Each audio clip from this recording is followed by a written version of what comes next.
Okay, so in the video, she showed how to chop up all the numbers in the interval from 0 to 1 into a bunch of different buckets. So Now, I'm going to say right at the beginning, I am not an expert in this field. So I hope we make it through this just having a good conversation about this, and I hope I don't make too many mistakes, but can't promise.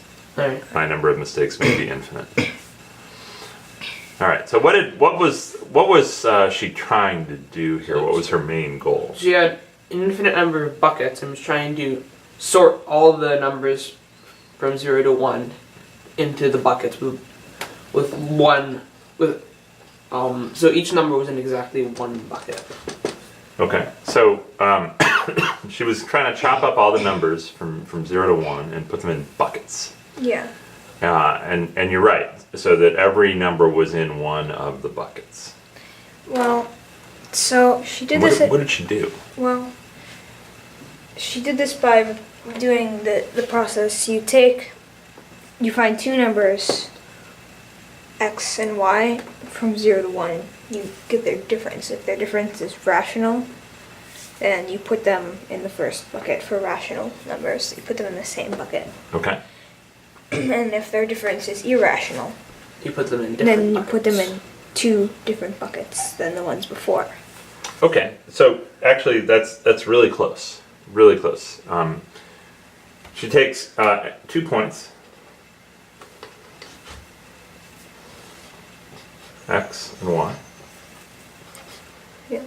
And does look at x minus y. Looks at what their difference is. And if the difference is rational, then x and y go in the same bucket.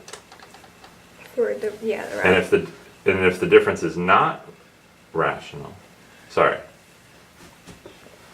If the difference is rational, they go in the same bucket. yeah. And if the difference is irrational, they go in different buckets. Yeah.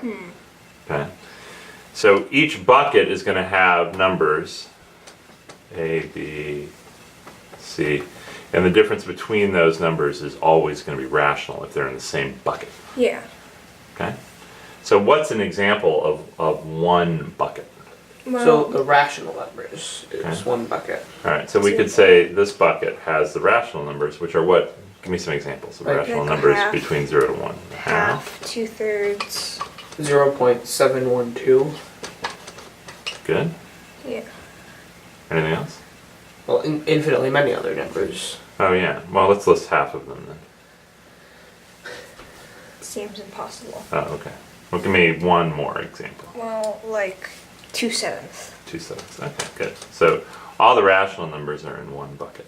Yeah. That's just one bucket.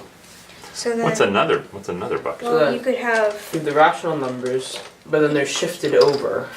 Well, you could have something like square root of 2 over 2, Okay, so the square root of 2 over 2. and then you could have the square root of 2 over 2 minus 1 over 100. Yeah, so that's something she talked about. Square root of 2 over 2. How do we know that's irrational? Because the square root of 2 is irrational. Okay. And dividing it by 2, it'll stay irrational. Say irrational. Okay. So 2 is rational. 2 is irrational. Do you remember how to prove that? 2 is... Square root of 2 is irrational. Yeah. Do you remember how to prove the square root of 2 is irrational? Don't do it right now. Just tell me if you remember I that. think so. You use the proof of infinite descent. Kind of. Okay. Well, we'll talk. Maybe we'll talk about that in the next video. But okay. So square root of 2 over 2, irrational. Square root of 2 over 2 minus 1/100. That's still irrational. It's still irrational, but the difference between these two is It's just 1/100, so Yeah, it's rational. So they go in this They bucket. go in the same bucket. Same bucket. And a bunch of numbers like that go in the So same you bucket. have one bucket for every. So you have one bucket for sort of every group of irrational numbers that are like this. So you can have like square root of 3 over 2 into the next yeah. bucket. Yeah, so maybe this bucket over here now has numbers like square root of 3 over 2. Yeah. And maybe there's another bucket that has like the number pi over 10, for example, which would Yeah. be 0.314, 15, etc. Yeah. Maybe that has some. Some more. numbers. Well, So you fill up these buckets.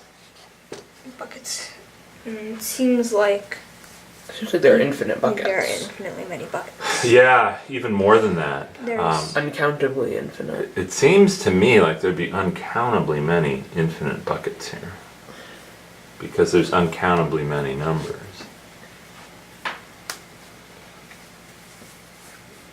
Between 0 and 1. Yeah.